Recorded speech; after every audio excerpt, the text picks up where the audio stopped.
Saya yang meneliti itu, bahwa Habibku ada Habib Rizik Syihab, Habib Bahar Smith, Habib Taufik Segaf, Habib Lutfi Yahya. Saya sudah teliti seteliti-telitinya berdasarkan kitab-kitab nasab, kitab-kitab sejarah, hasil tes DNA, bahwa mereka dengan pasti mustahil sebagai keturunan baginda Nabi besar Muhammad sallallahu alaihi wasallam. Karena itu lari-lari diajak bahas nasab ke DNA, ke itu ke ini, lari-lari sekarang. Lari-lari, katanya Gus Zaini, ganta-ganti gawang. Pakar nasab diadu dengan pakar musik misalnya, nggak nyambung saudara.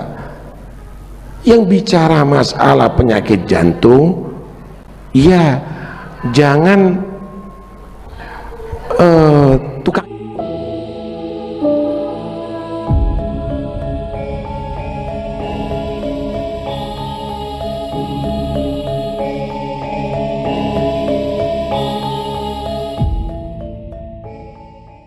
Anda harus ilmiah, kamu harus ilmiah, pondok-pondok harus ilmiah, mereka harus menjawab secara ilmiah. Kita akan adakan nanti penataran ilmiah. Jangan kau ikuti apa-apa yang kamu tidak tahu dalilnya. Ditentang sumber kitabnya, dia ditentang sama dia gara-gara tidak mendukung pendapatnya dia. Hebat nggak orang ini? Ya udah, biar ya orang yang hebat itu nanti akan bisa diketahui kok. Nggak usah kita ladeni, terlalu naif. Kamu harus pintar sebentar lagi.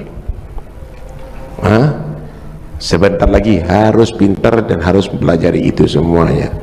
Dan nanti akan diadakan pelajaran-pelajaran di daerah-daerah tadi itu tentang pembodohan ini semuanya, sehingga nanti siapapun yang akan muncul kamu hadapi dengan ilmiah. Udah nggak ilmiah kok. Karena itu lari-lari diajak bahas nasab ke DNA, ke itu ke ini, lari-lari sekarang. Lari-lari, katanya Gus Zaini, ganta-ganti gawang. Kenapa? Takut gul. Al-mursalin, kata Syekh Nawawi di dalam tafsir Munir, al-mursalin itu alladzina adharud dalila wa awdahu lakumus sabila. Orang-orang yang membawa dalil. Habib An-Najjar mengajak orang-orang kampung Imtaqiyah untuk mengikuti orang-orang yang membawa dalil. Man adharu alladzina adharud dalil wa awdahu lakumul sabil. Orang-orang yang memberikan dalil, orang-orang yang menjelaskan jalan. Kalau ada orang yang berbicara tentang kebenaran, dia membawa dalil, pegang. Pakar nasab diadu dengan pakar musik misalnya, nggak nyambung saudara. Yang bicara masalah penyakit jantung, ya jangan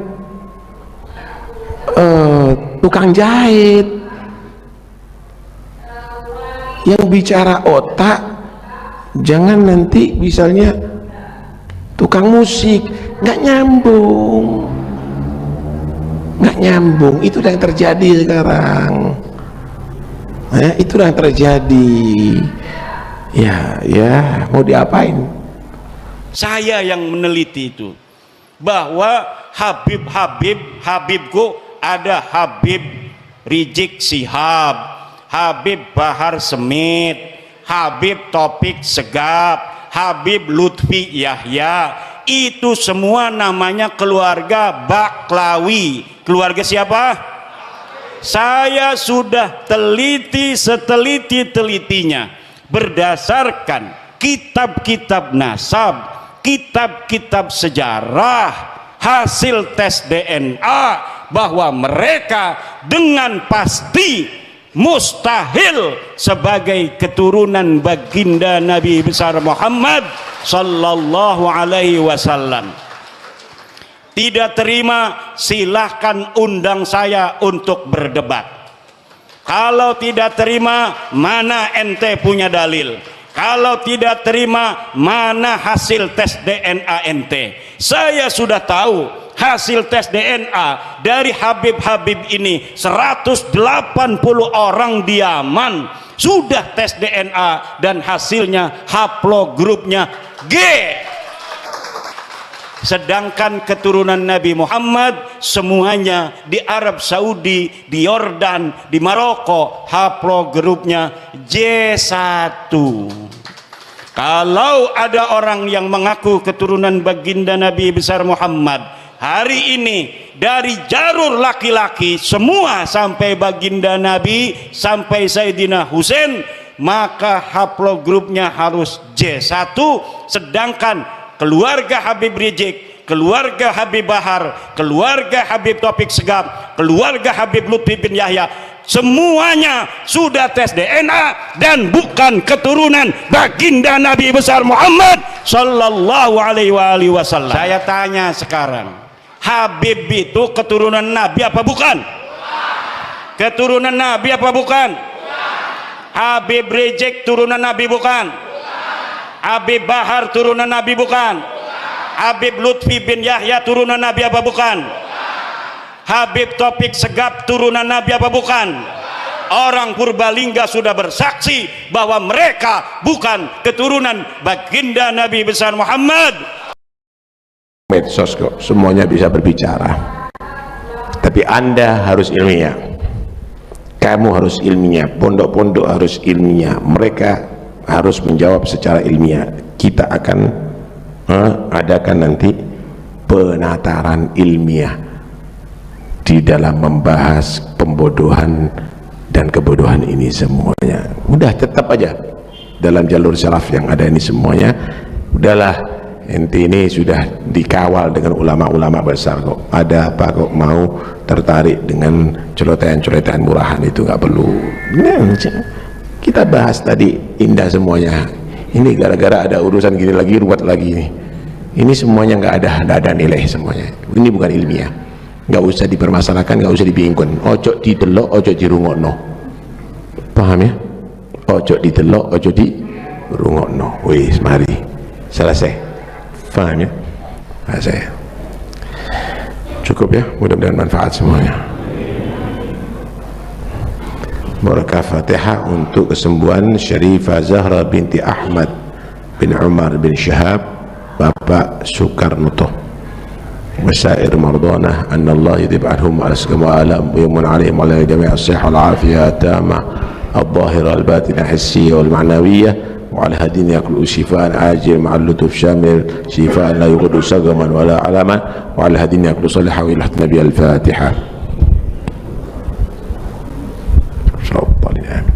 Mungkin sedikit pesan, lihat Nabawi TV ya, di situ ada Ading, Isa dan Wafi, ada 7 episode, itu di share, dibagi kemana-mana. Cukup itu untuk bagi orang awam untuk memahami bagaimana ketidakilmiahan orang-orang itu semuanya. Di share ya, di share, dan Masya Allah tabarakallah muncul orang-orang baru itu ya. Ada di Jawa Barat ada Kiai Qurtubi itu menguasai ya, ada juga Gus Rumel itu ya, ada juga Habib Hanif Masya Allah tabarakallah ya, kemudian ada juga Gus Zaini ya, ada juga sekarang ini baru ini Rola Khalil itu, nah itu Pretel itu semuanya ya. Ada juga siapa itu Gus Wafi, Ustadz Wafi ya, Masya Allah.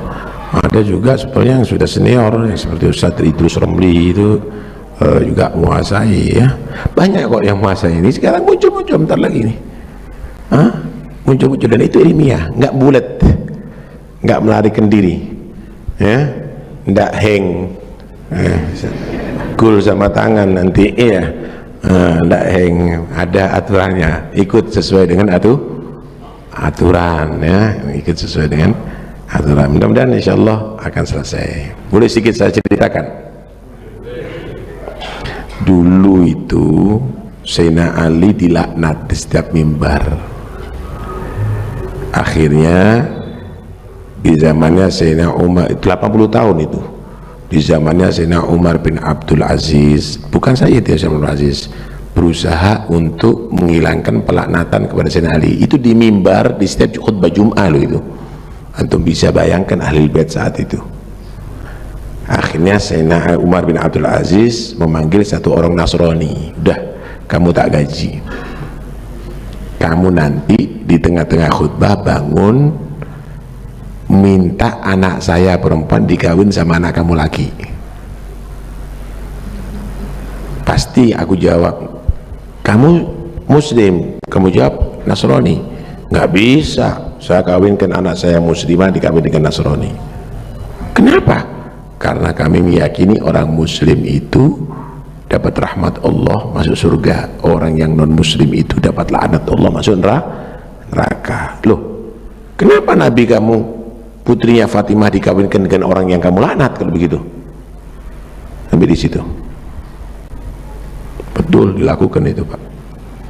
Amir Mukminin, saya punya anak laki senang dengan anak putri kamu, ayo kita besaran. Kamu siapa? Saya fulan an-Nasrani. Inti agama Nasrani? Iya. Nggak boleh dong, anak saya muslimah dikawin sama Nasrani. Kenapa? Karena kami meyakini muslimah di akhirat dapat rahmat masuk surga, dan non muslim tidak dapat rahmat Allah, dapat laknat Allah masuk neraka. Loh, Nabi kamu mengawinkan putrinya dengan yang kamu laknat, Ali bin Abi Thalib. Di situ Sayyidina Umar menyatakan tidak boleh ada lagi pelaknatan yang Ali, diganti, Pak. Innallaha ya'muru bil adli wal ihsan wa ita'idil gurba wa yanha 'anil fahsya'i wal munkar. Itu dulu. Allahumma al'an aliyan wa man ahabbahu wa man nasarahu wa man. Antum semuanya jangan banyak bicara. Ini kadang-kadang zukur-zukur ini ikut ngomong, ini bingung kita ini. Enggak ilmiah jadinya. Antum enggak usah banyak bicara, nanti Allah akan munculkan Sayyidina Umar bin Aziz yang baru untuk membela antum semuanya. Diam aja, antum teruskan thariqatus salaf, enggak usah antum bingung semuanya. Akan muncul nanti orang-orang yang ilmiah yang akan membahas itu semuanya, yang menghadapi orang-orang itu semuanya. Enteng kok ini urusan enteng. Cuma dibuat serem aja. Dibuat serem. Yang ada sekarang fitnah-fitnahan, ya gimana caranya keluarganya Taufik As-Segaf bisa bentrok sama keluarganya Ki Hamid, gitu kan? Yang ada fitnah-fitnahan sekarang ini. Oh, nanti kita mau diadu domba dengan keluarga Sitogiring. Semuanya bohong. Semuanya adalah bohong. Karena itu udahlah, orang yang bohong ini sebentar lagi akan kebongkar kebohongannya. Sebentar lagi akan kebongkar kebohongan. Nggak usah diladeni. Anak klarifikasi setiap saatnya. Ya kesel, ada apa? Asal pengajian lah, anak nggak akan mengklarifikasi, ya, anak tidak akan mengklarifikasi. Silakan, akan semakin nampak kok kebohongan kamu bentar lagi. Akan semakin nampak kejahatan kamu sebentar lagi. Tenang aja, kita tetap senyum. Senyumannya kita akan membuat sakit diri mereka kalau dia tidak sadar. Faham tuh?